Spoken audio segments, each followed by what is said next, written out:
Hey y'all, my name is Bethany Elliott and I'm reading from the book Junie B. Jones and the Stupid Smelly Bus by Barbara Park. Today I'm going to read Chapter 4. Chapter 4, Me and Lucille and Some Other Kids. Some of the other bus kids turned out to be in my class too. One of them was that Jim. That Jim I hate. Mrs. made us line up, then we followed her to our room. Its name is Room 9. There were other kids waiting by the door. When Mrs. unlocked it, everyone squeezed in all at once. That Jim stepped on my new shoe. He made a scratch mark on my shiny toe, the kind of scratch that licking won't fix. "Hey, watch it, you big dumb Jim!" I hollered at him. Mrs. bent down next to me. "Let's try to use our quiet voice while we're in school," she said. I nodded nicely. "I hate that Jim," I said in my quiet voice. After that, Mrs. clapped her loud hands together. "I want everyone to find a chair and sit down as fast as you can," she said. That's when I ran to the table with the red chair. Only guess what? There was already someone sitting there, a girl with little red fingernails. And so I tapped her on the shoulder and said, "I would like to sit there, I think." "No," she said, "I am." "Yeah, only I already picked that chair out," I told her. "Ask my mother if you don't believe me." But the girl just shook her head no. And then Mrs. clapped her loud hands again and said, "Please find a seat." And so then I had to quick sit down in a stupid yellow chair. The same stupid color as the stupid yellow bus. After that, Mrs. walked to a big closet in the back of the room. It's called the supply closet. She got out boxes of new pointy crayons and some white circles.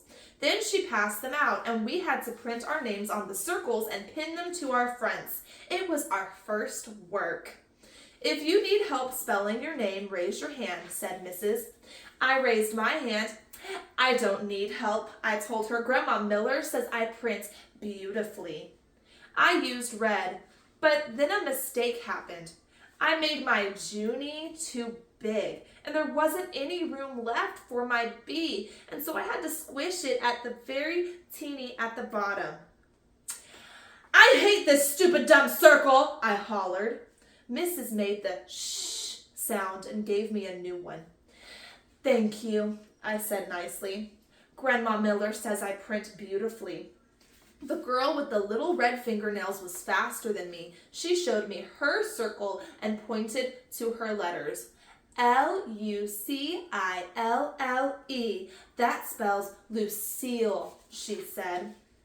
"I like that name of Lucille," I said, "because guess why? Seals are my favorite animals. That's why."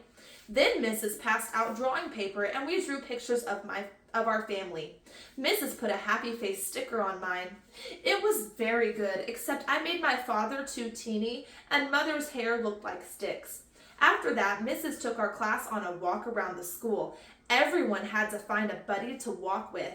My buddy was Lucille. We held hands. The boy I can beat up was right in front of us. His buddy was that Jim. That Jim I hate. The first place we walked to is called the Media Center. My mother calls it a library. It's where the books are. And guess what? Books are my favorite things in the whole world. "Hey, there's a jillion of them in here," I hollered, feeling very excited. "I think I love this place." The librarian bent down next to me. She said to use my quiet voice. "Yeah, only guess what? Right now, I just like the kind of books with pictures, but Mother says when I get big, I'm going to like the kind with just words and also stewed tomatoes." The boy I can beat up said, "Shh." I made a fist at him. Then he turned around. After that, we went to the cafeteria. The cafeteria is where kids eat lunch, except not when you're in kindergarten. I said, "It smells yummy in here, just like pescetti and meatballs." Then that Jim turned around and held his nose. "P.U. I smell you," he said. Lucille laughed very hard, and so I stopped holding her hand. The next place we went to was the nurse's office. It's very cute in that place. There are 2 little beds where you get to lie down and 2 little blankets that are the color of plaid. Our nurse doesn't look like a nurse. She doesn't wear white clothes and white shoes. Our nurse is just a regular color.